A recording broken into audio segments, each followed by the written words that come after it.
pour ko so anabino ko partager ba bon moment oyebi ke ndeka kolo mokila sala ba mswaza kolala ba msusu bazali na kati ya olamu Kinshasa sature à Kingakati parce que lobby on a constaté que non il y a eu une résistance il y a auto bengi entre parenthèses ba milice mobundo mais on a essayé plus que ce sont des rwandophones quand on a essayé que le Congo Brazzaville azana sima makambo ba tchaki tembe le Congo Brazzaville est en train de renforcer Batouana sur le terrain et boye bagimambo toloba ezali ya solo tobeta masolo awa on va leur parler de la paix toyoki ba Wilingoma après connaître nga Wilingoma leli auto senga la paix président ya Israël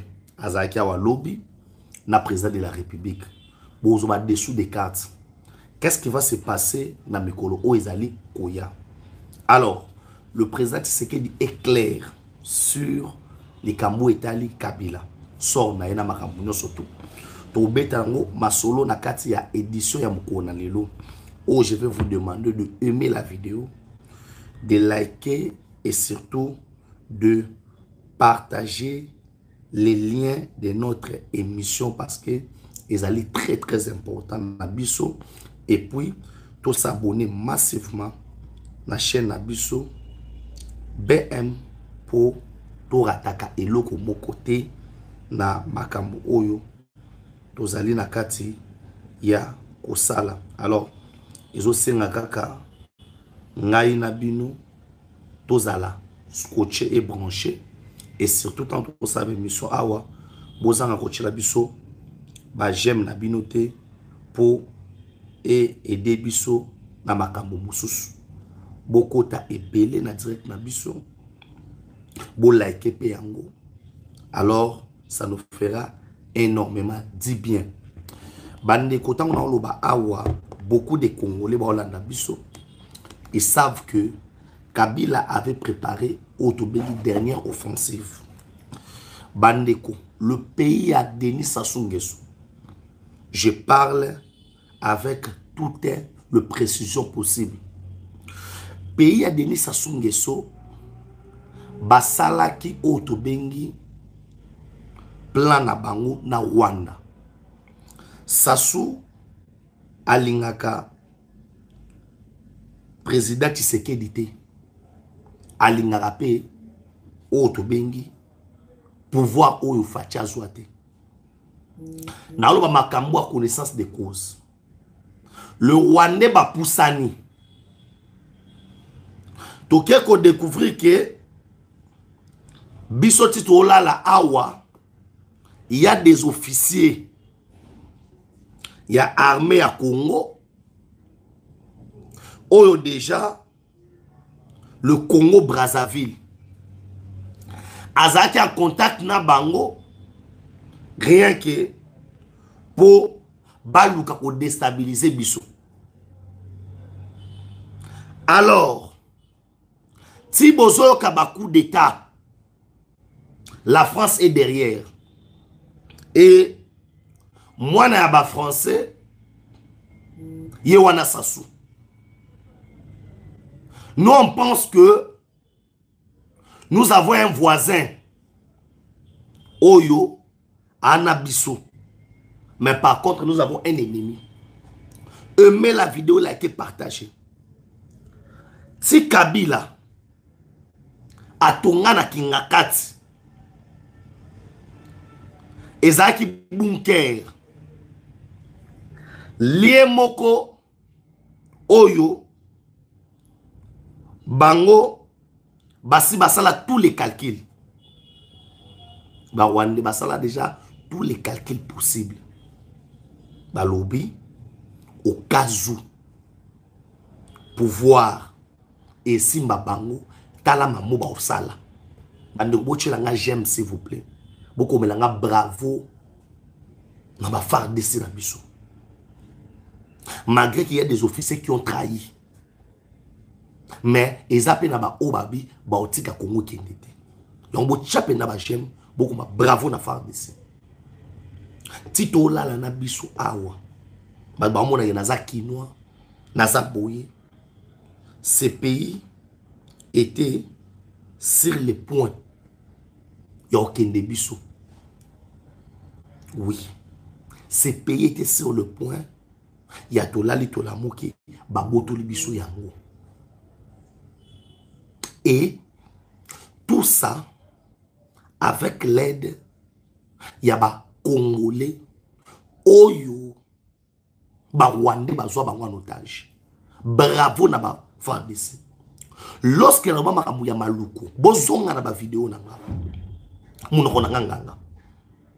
Na lobaka makamuya maluku. Na lobaka ke Kabila ne peut pas contrôler 50 000 hectares. Kingakati, ils ont 50 000 hectares. Nateka Mapangu, 1 hectare, Ezali, Bongo, 20 parcelles. Il y a 20 mètres carrés, 1 hectare. 1 hectare. Mais, Kabila détenait Otobengi 50 000 hectares. Alors, Moutoumoko, si les gens pensent que tout ça va blague, il va détenir 50 000 hectares pour Nanini. 50 000 hectares. À lui seul. Or, loi ya Congo et lobi boye. Pour Ozwa, plus de 1000 hectares. Et Sengeli, Assemblée nationale, ba accordé yango. Peba yeba que Ozo sala nango nini.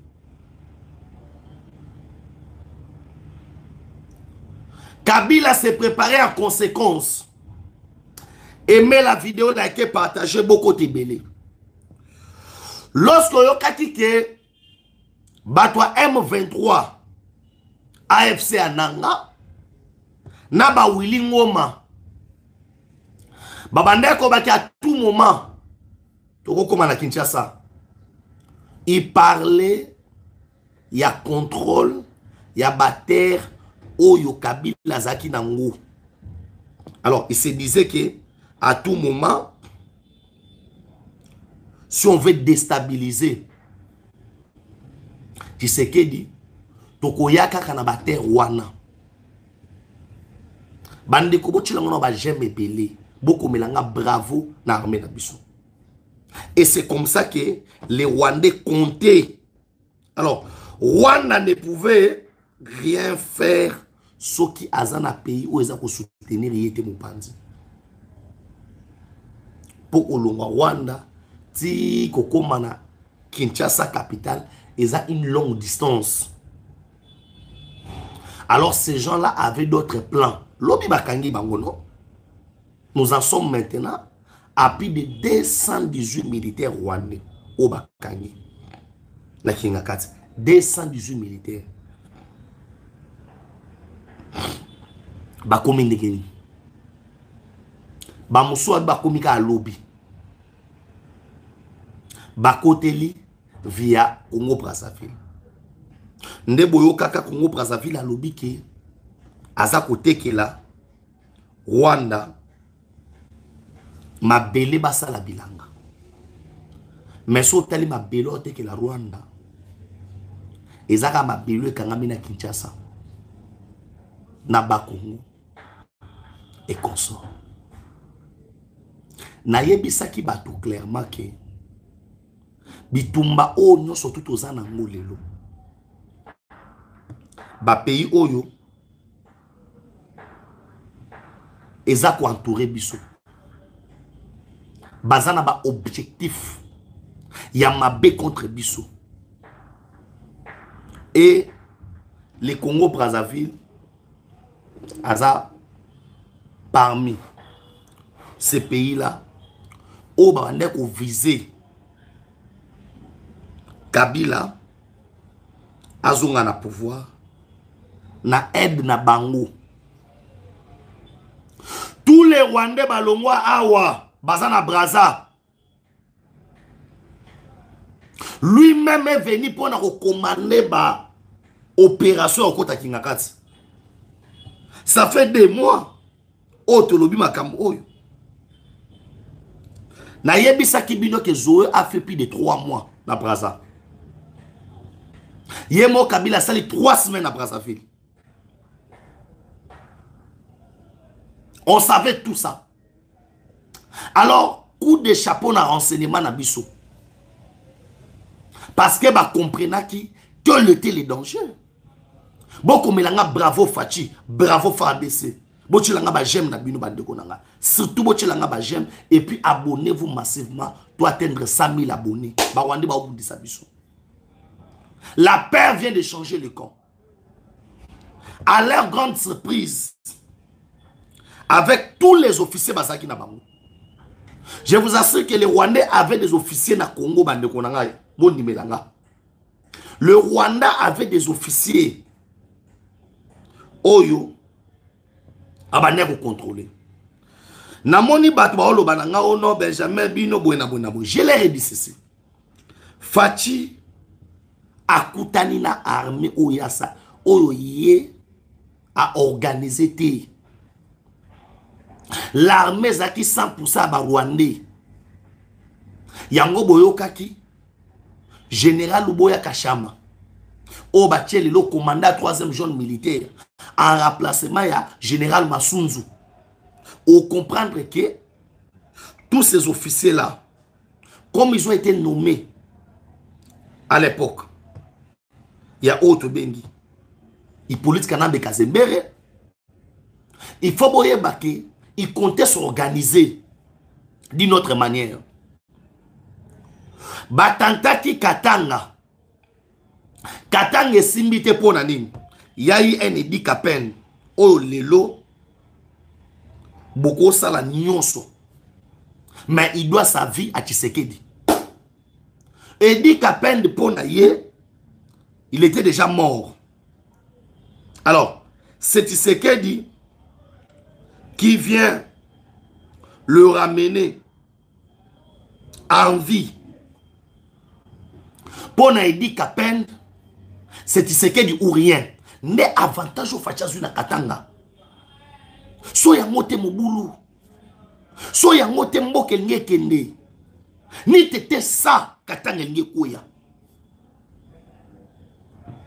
Kabila commence à contacter ba officier. Beaucoup se rappelé na déclaration ya Général Luboya Kashama. Avant to kezaki na mois de juillet. Avant to kende conférence des gouverneurs.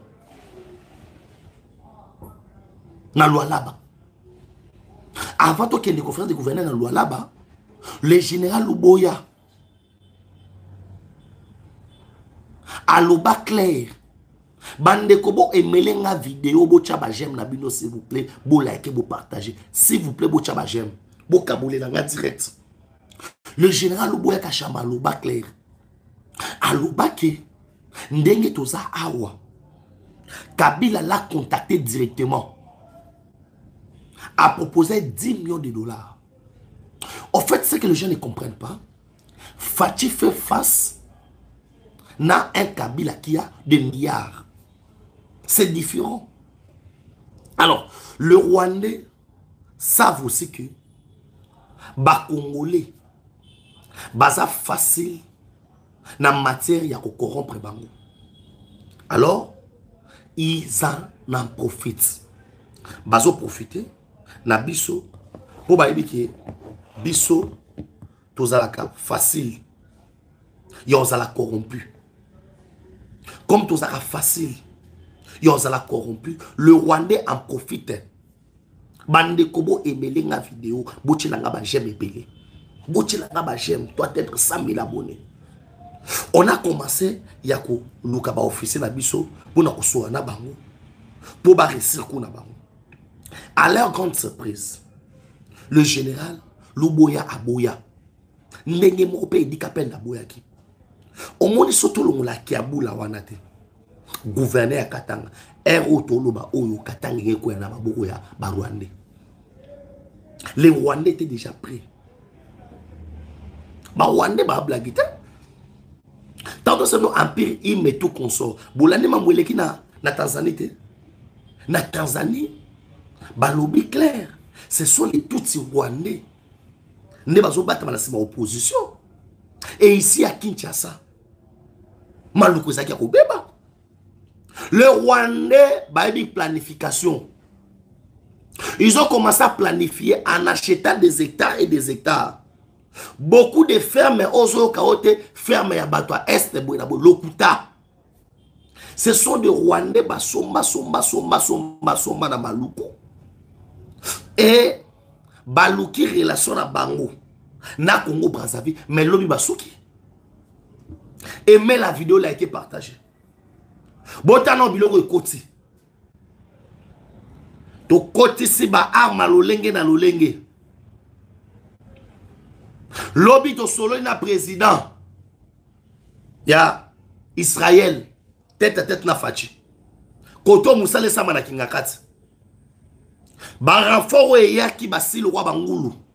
200 quelques capturés. Bana kati au coincé bango. Baye ba complice na bango na armée banani. Parce que ba kosa la coup bango mo côté.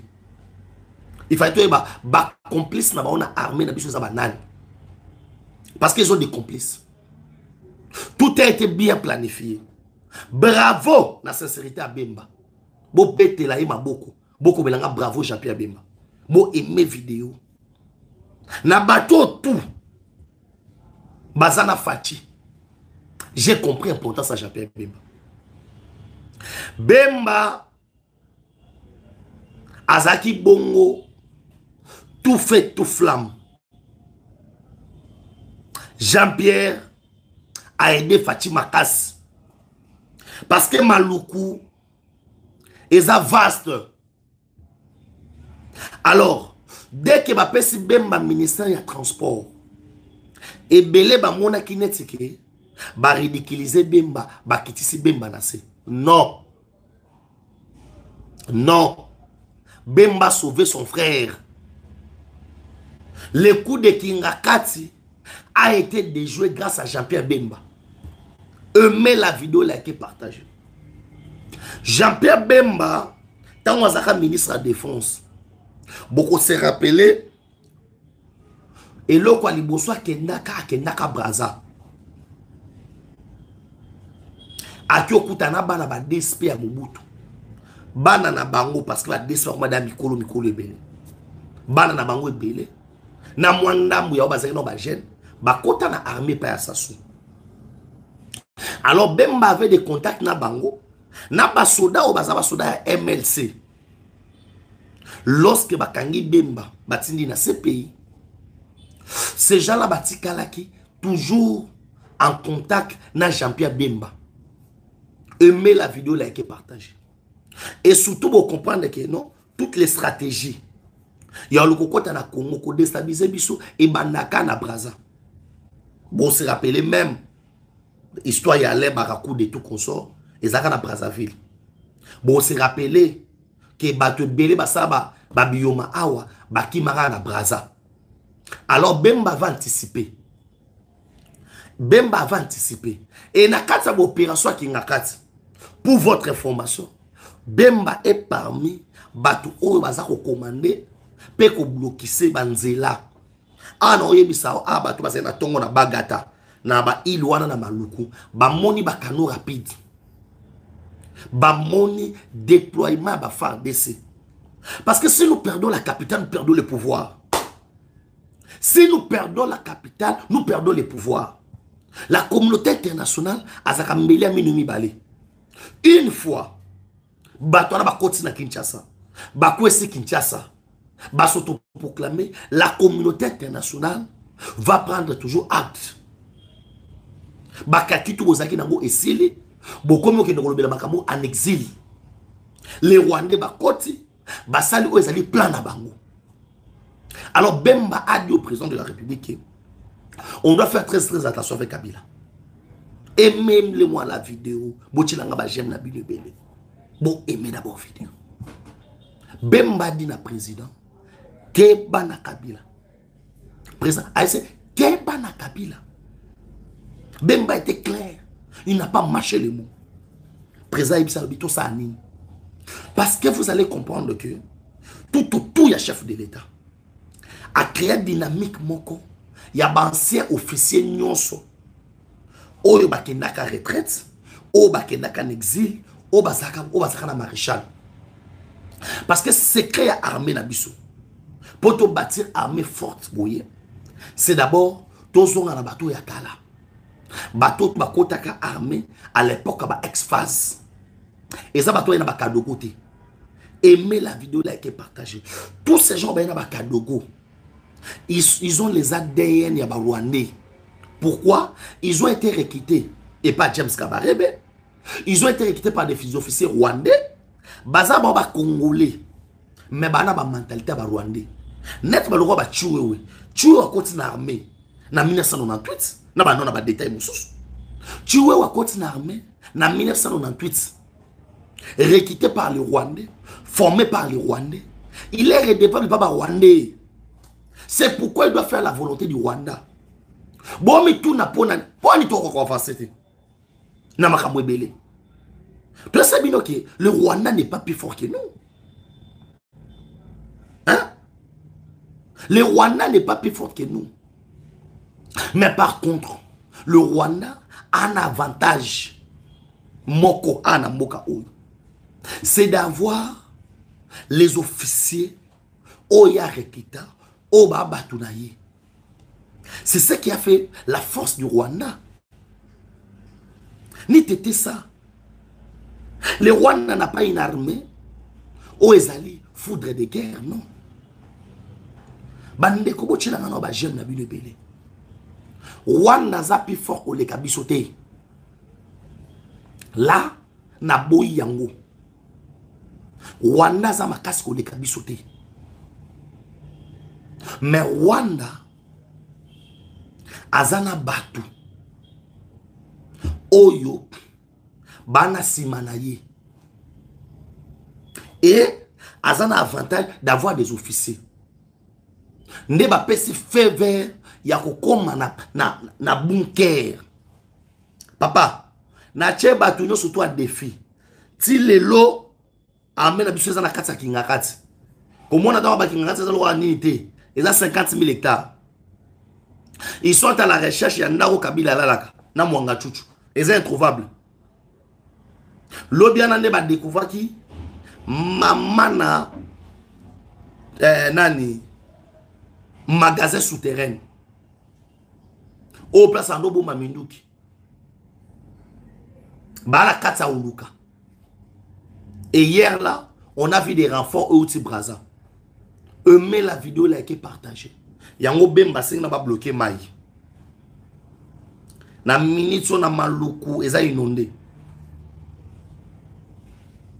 Nzela mai oko chaso loté.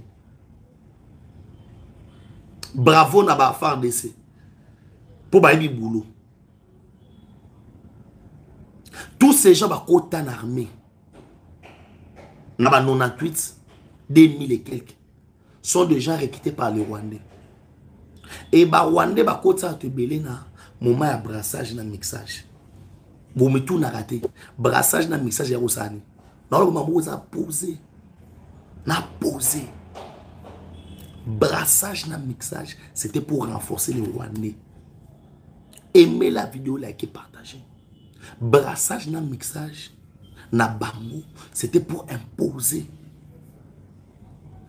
C'est pourquoi vous avez des officiers qui sont des Congolais par les noms, formés, enrôlés, pistonnés, placés par les Rwandais. Mais la carte armée à Congo, ces gens-là, aimez la vidéo, likez, partagez. Jean-Pierre Bemba, merci Naïe.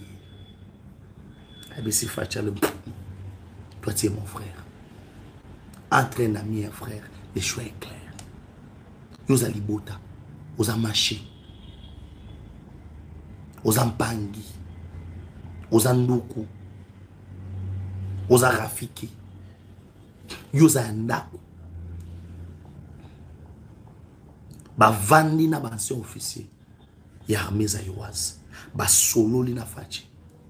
Ba do pesa fachi ba stratégie. Keba na bato, keba na bato. Fachi à comprendre. C'est Fachi, ça, tout ça, tout ça. Et le commandant suprême a mis les moyens.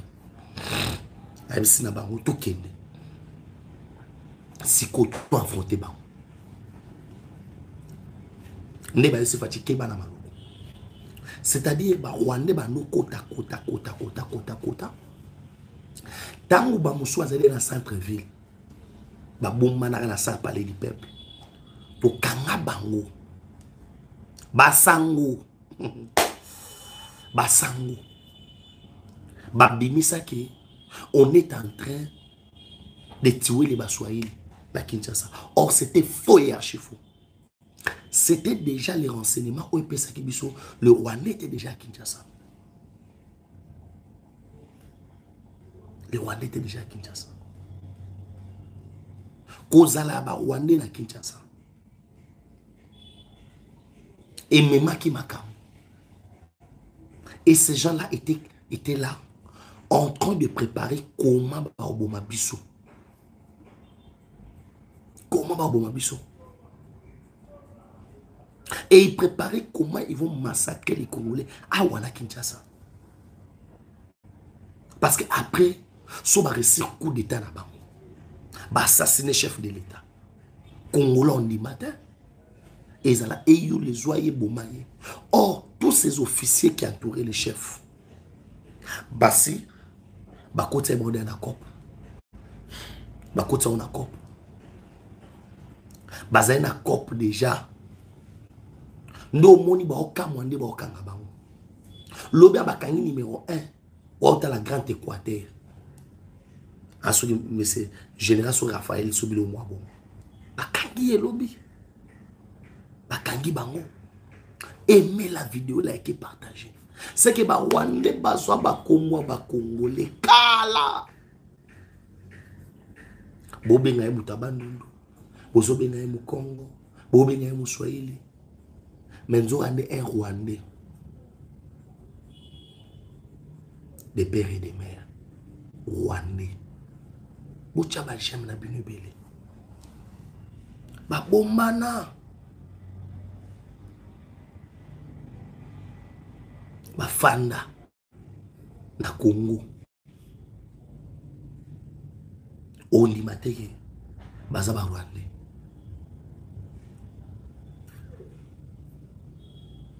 mais baza ba Rwandais na côté na deuxième pilier. Aimez la vidéo, likez, partagez. Pour comprendre ce qui va frapper aérienne et Salim Moussala. Bande ko bochela nga ba j'aime beaucoup ma bravo wazalendo. Armée na biso ezonga simate. Bolandi Willy Ngoma, Bolandi Nanga et consort, va commencer un dialogue. Aimez la vidéo, likez, partagez. Nous n'allons pas dialoguer. Nananga. Cadre autozaki nango. Il y a Doha. Et permettre de cinéma à Washington. Qu'est-ce que les Rwandais ont compris? Ali Roboke na makam. Ce qui va signer na Doha, na Washington, et ça là qui M23 alana choité, les M23 doit obtempérer la décision et alors on veut créer et le Komoussous. Et le président a appliqué la meilleure des stratégies. Koto to na ba négociation, koto to bunda. Ne balobaka qui veut la paix prépare la guerre. Alors, il ne s'imaginait pas que Fachi a koko ya na ba minuki ya bongo. Net lobby. Na otanga kombo ya payer PCB sauté. Nani nezate parce que ça ba information hyper gardée armée. On a vu hier dans l'aéroport, on a vu 17 avions de chasse. Nous avons répété les binos. 17 avions de chasse Pour nani. Parce que il se peut que à lire au Congo Brazzaville à Zoya Nango. Il y a un renforçant par Rwandais autour de Kingakati. L'armée sera obligée. Il y a qu'autoriser la frappe aérienne dans Maluku. Alors, Maluku est parti à Mouneni, aux autres villes à Kinshasa, où ils allaient inhabiter. Maluku est mort à 85% de superficie de la ville à Kinshasa. Hier, j'ai vu 17 avions. Pempa 9, il y a Sika. Poanini, Batouana Barozwa, fait na bango. Alors, le Wazalendo, pe, baozo ngasimate. Yango zo mona, ole balobake, ba Wazalendo bazako avancer. Le Rwanda nous accuse. Il y a FDLR. Pourquoi?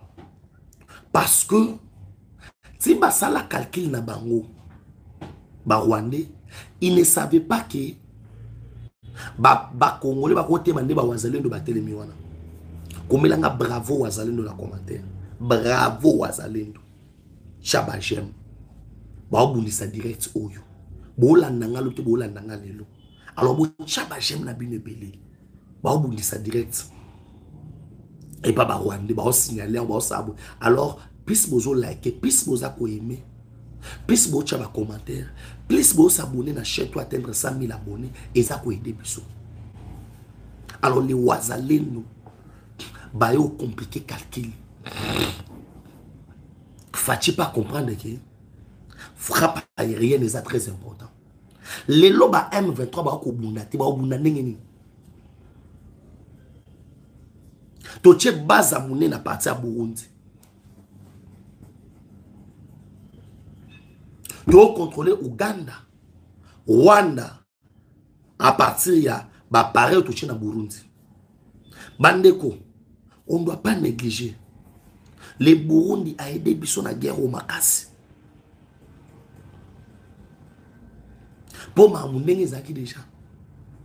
Rwanda zaki ensemble. Nande koni Ouganda. Bon c'est kabiso. Lelo la paix a changé de camp. Bravo na Wazalendo. Félicitations na Wazalendo. Bazako avancé. Na Goma na Bukavu on arrive. Ils n'ont plus de choix. Sur le plan diplomatique, pour compliquer bango. Ya omoni ba leli. Ba yekoya na ba histoire bidon. Sans tête, sans queue. Ba frappame à mal. Ba yo qui frappe. Bah commencer une négociation. Yannim, on va pas négocier. Mais Willy Ngoma, il y a les 30 jours à Kinshasa. Joseph Kabila, Tozé Leonakin, il y a les 31 qui ont raté. Aimez la vidéo, aimez la vidéo, likez, partagez. Bah toi, bah ça, bah annonce. Il y a Kabila, Zawapi. Toi, on a besoin de Yaka ko Kabila. Yaka, Tozé la yo. Yaka Kabila, Yaka, na Kinshasa tozela yo. Tozela yo Yaka. Yaka non. Tozela yo. Kota ta patsa kingakati, tozela yo kota. Tozela yo. Lelo ba mosenga dialogue. To solo la, to sabote. Bino boloba ki boko na Kinshasa, biso tozela bino na kin. Ari magie.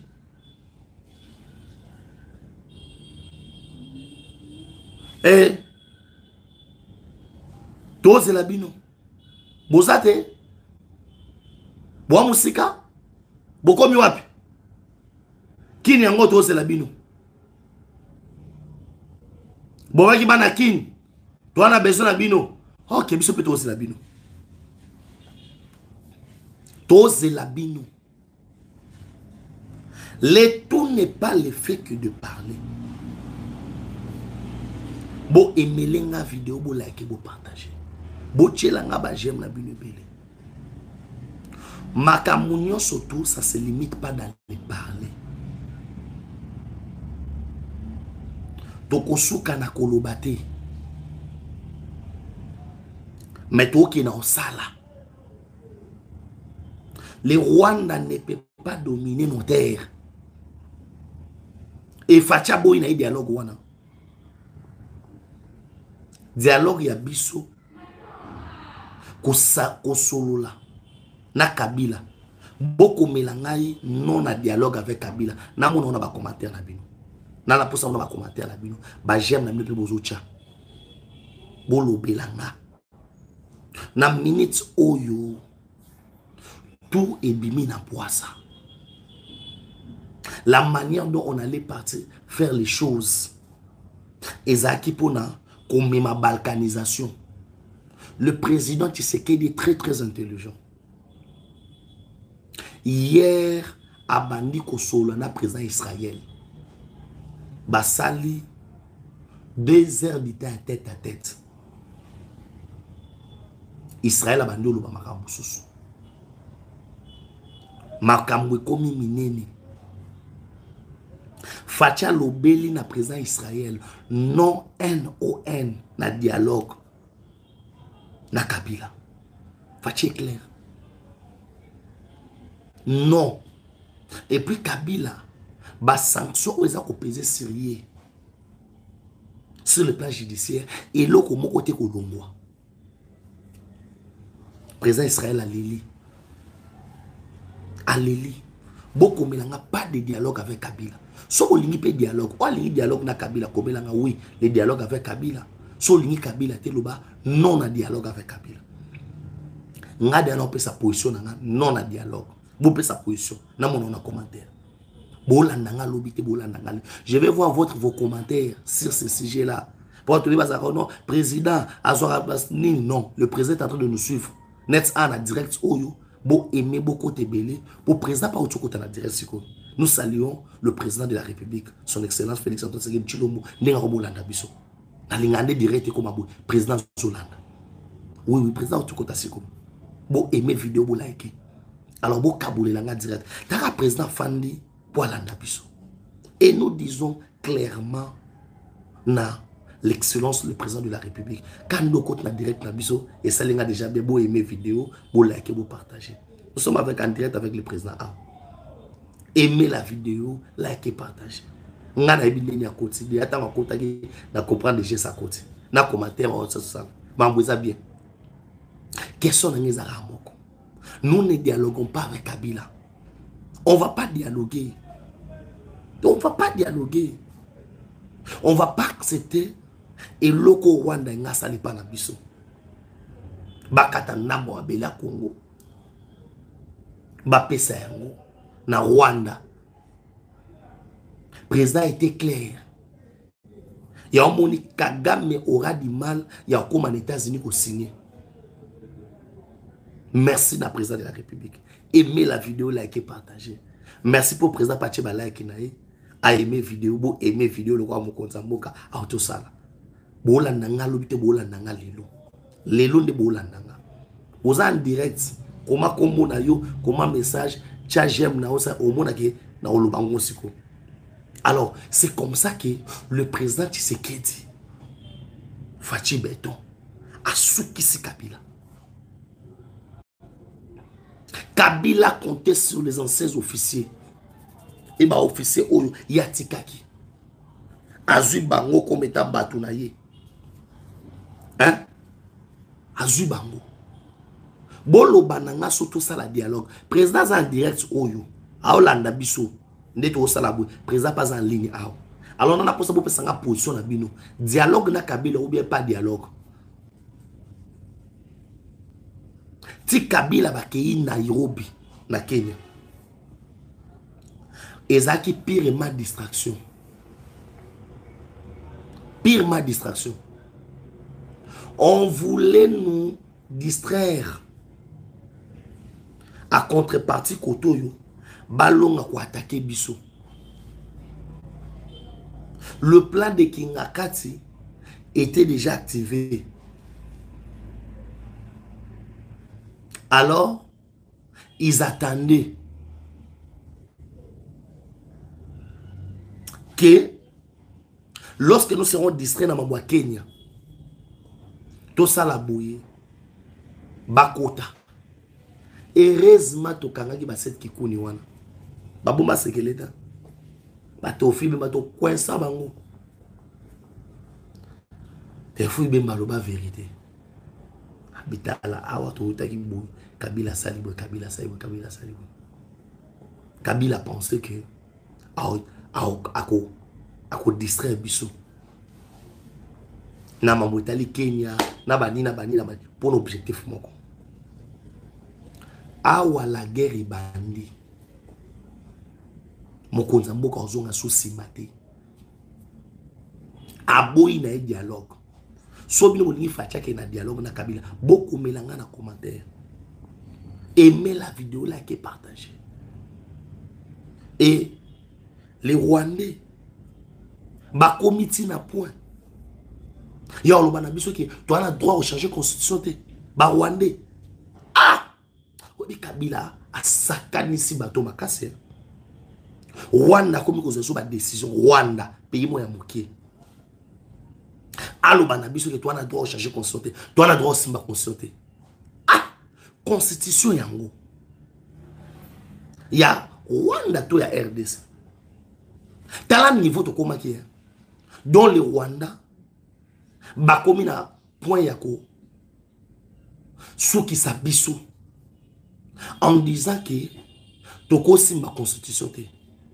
La question est de savoir cette constitution au ba Rwanda ba boyeso simba.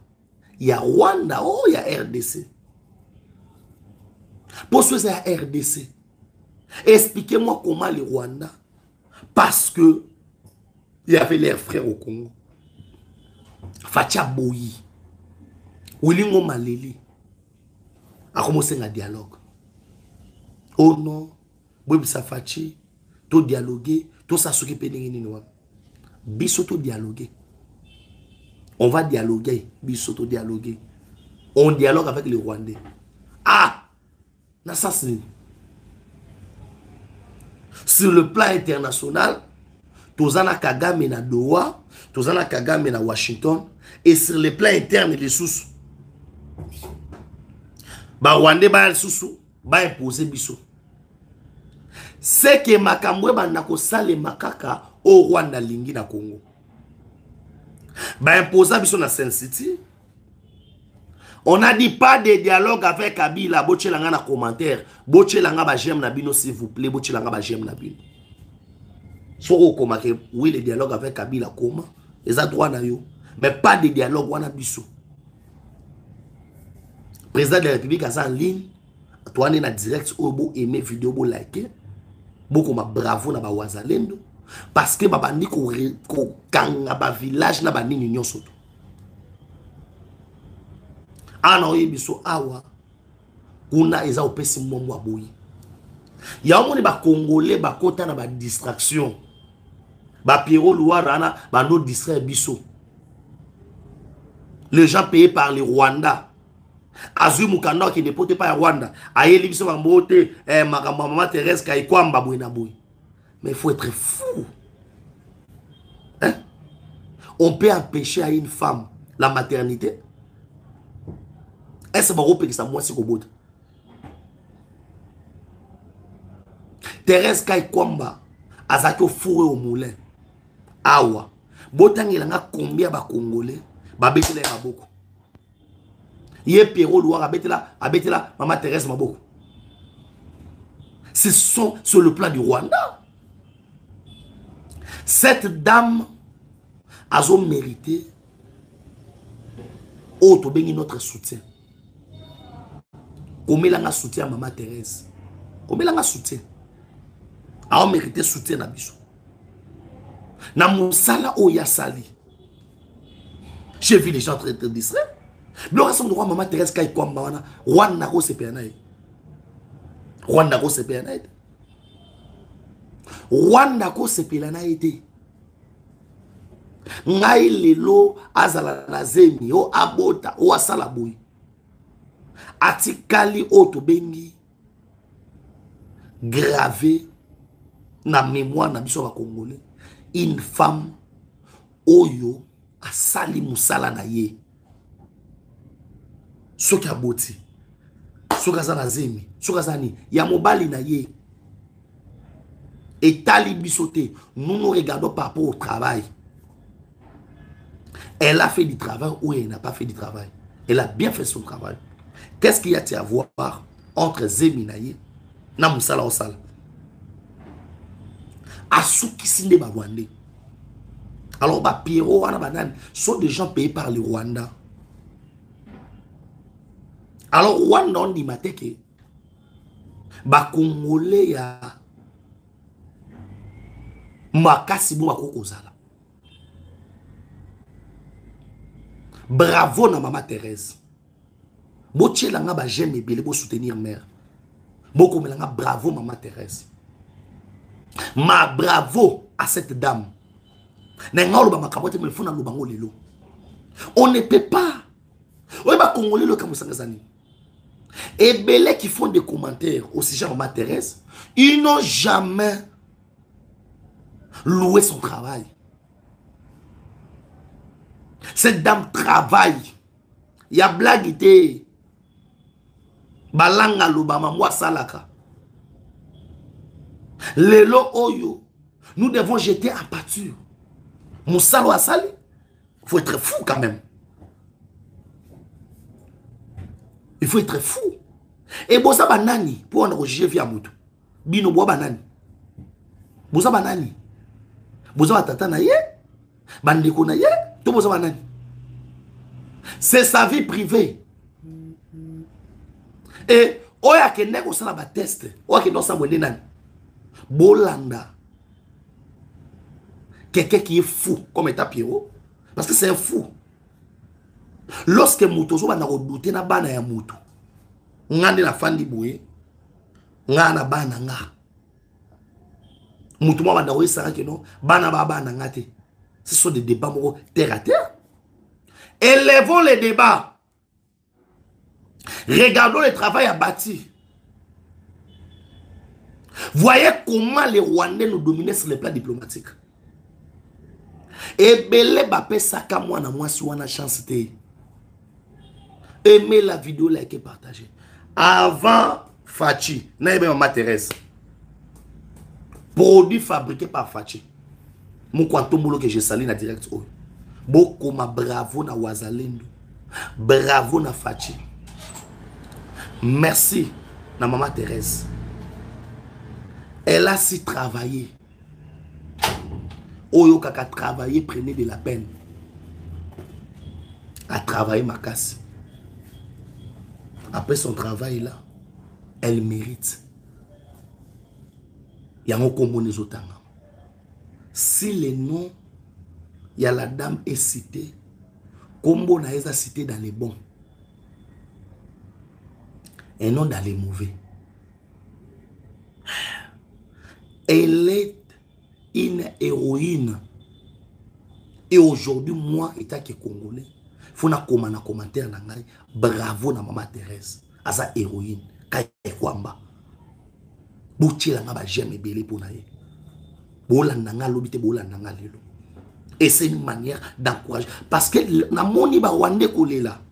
Moi j'ai vu.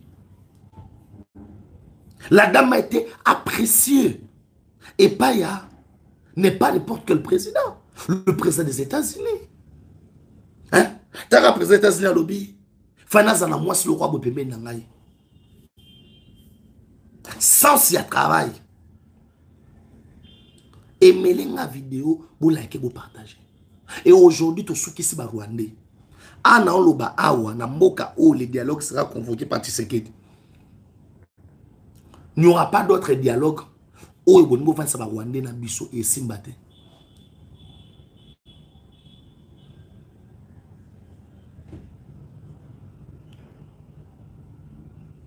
Ça demande. Cette dame, oh, elle maman Thérèse, elle mérite beaucoup de respect par la biso. D'ailleurs, pour le maman na des autres, faut ba kangaye. Ba service, bo sa na bino. Oki mutu moko azo kitsa moi soyo a tomboli Congo sur le plan international. apesi Congo lokumu, il faut qu'on kangaye. Même la justice internationale. Boko melanga bravo Maman Thérèse. Bochelanga ba j'aime. À côté de l'histoire, il y a monde.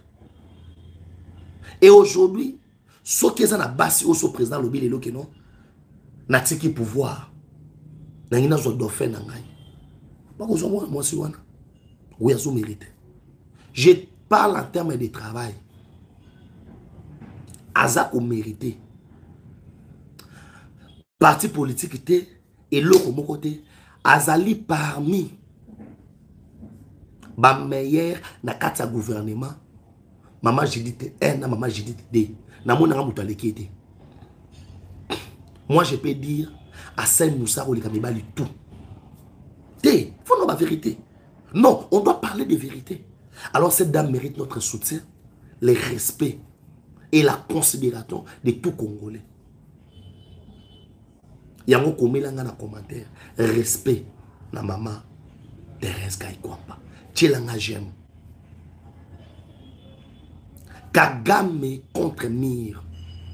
Fati champion. Kagame contre Alinga Lingate, il va aller signer. Ako signer bakor wana. Ako signer bakor na Washington. La nation la plus puissante du monde, basée déjà, papa, et ça historique yaya. Ça fait aujourd'hui sur 47 ans, sur 37 ans, si je ne m'abuse pas, qu'un président israélien aille à Congo. Il est venu négocier les mines.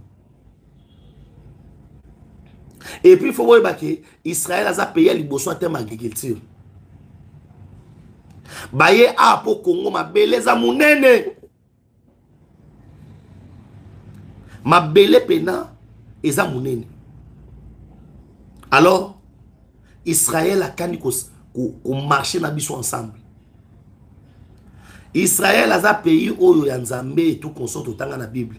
Mazaba arme nucléaire. Mais Congo a belé la Nzamba Israël. A boulé que Nzamba olonga likolo ki tna c'est pas obundela biso.